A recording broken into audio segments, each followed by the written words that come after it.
Öygülünüşçe Qashqar ve Xotinning ba'zi yezilarida o'z tavalligida uyga kelgan mehmonni yarim soat ichida soqchiga ma'lum qilish tuzumining ijro qilinayotganligi oshkorlandi.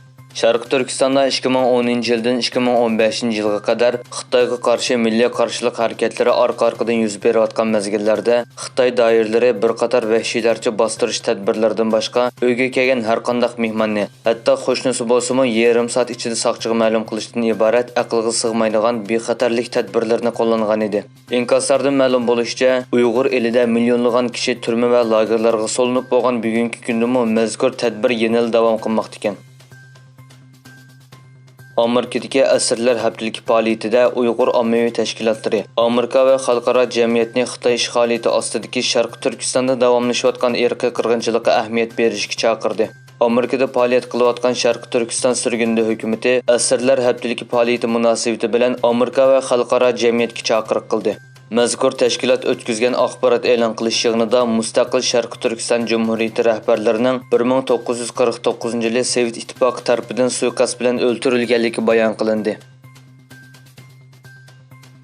Türkiye İyi Partiyasining parlamentdagi muavin guruhi raisi Bug'ro Kavunjo umumiy yig'inda Xitoyning Turkiyaga solgan mablag' haqida to'xtalib, biz bir bo'shliqning Xitoy mablag' solg'uvchilar uchun emas, balki boshqa sohalarda ham ochilganligini ko'ramiz. Albatta, biz Xitoyning savdoda emas, taratqularda ham qanchalik hukmronlik qilayotganligini ko'ramiz. Biz Sharq Turkiston masalasini o'tirg'a qo'yganda ba'zi yozuvchilarning qanday qilib Xitoyni oqlab maqola yozganligini bilamiz. Kavunjo Xitoyning Turkiyadagi avtomobil sohasiga solgan mablag' haqida mundaq dedi. Turkiya iqtisodiy jihatdan har soatga mablag' solg'uvchilarni qabul qiladi, ammo Xitoy o'xshamaydi.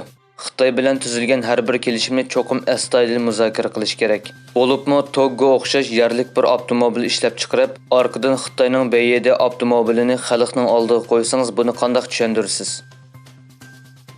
Yangi bir bozor analizi doklatiga qaraganda, Amerikaning baziqan yer shari texnik shirkati Alma bu yil 2-faslda Xitoydagi ahli iqtidorli telefon bozorida sotilgan mahsulot miqdori jihatda oldingi 5 ning tizimligidan tushib qolgan. Xitoydagi sotilgan ahli iqtidorli telefonlarning bozor o'rlashida tunji qatam oldingi 5 o'rinning hammasini Xitoy shirkatlari egallagan.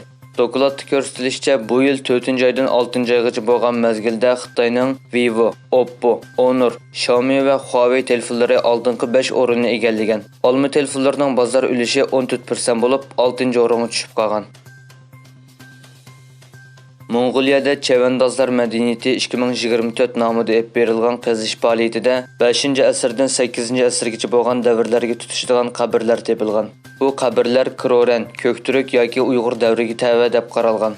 Egilinishda Turk va Mo'g'ul arxeologlari Mong'oliyaning Tuv o'lkasining Oltanbuloq rayonidagi Sho'gul tog'i va Tuul daryosi o'ymonliqidagi o'rta asrdagi ko'chmanlarning yodgorliklari va qabrlarida olib berilgan arxeologiyalik qazishlarda yangi taraqqiyotlarga erishgan. Qazish natijasidan erishgan uchurlarning Turkiya va Mong'oliyaning birlashma maqolalarida e'lon qilinadiganligi o'tirg'a qo'yildi.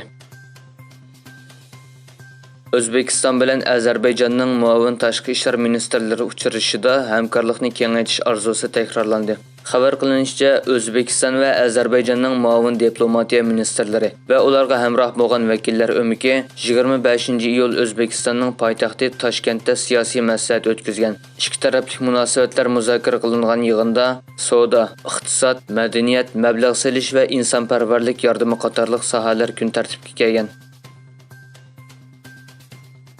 Rossiya bilan Xitoy olamda 5 birlashma vazifa ijro qilib, Oy ustida ilmiy tadqiqot punkti qurishni planlagan. Rossiya bilan Xitoy o'rtasida imzolangan hukumatlar aro kelishim Rossiyada rasmiy qarorlar e'lon qilingan tor bekatda e'lon qilingan. Qozog'iston bosh prezidenti Qosim-Jomart To'qayev prezidentlik kechirim komitetiga 2 qatim bosh ministr bo'lgan va 2022-yildagi to'polondan keyin xiyonatchilik jinoyati bilan ayblanib 18 yillik qamoq jazosiga hukm qilingan Masumovning kechirim so'rash talabini rad qilganligini bildirgan.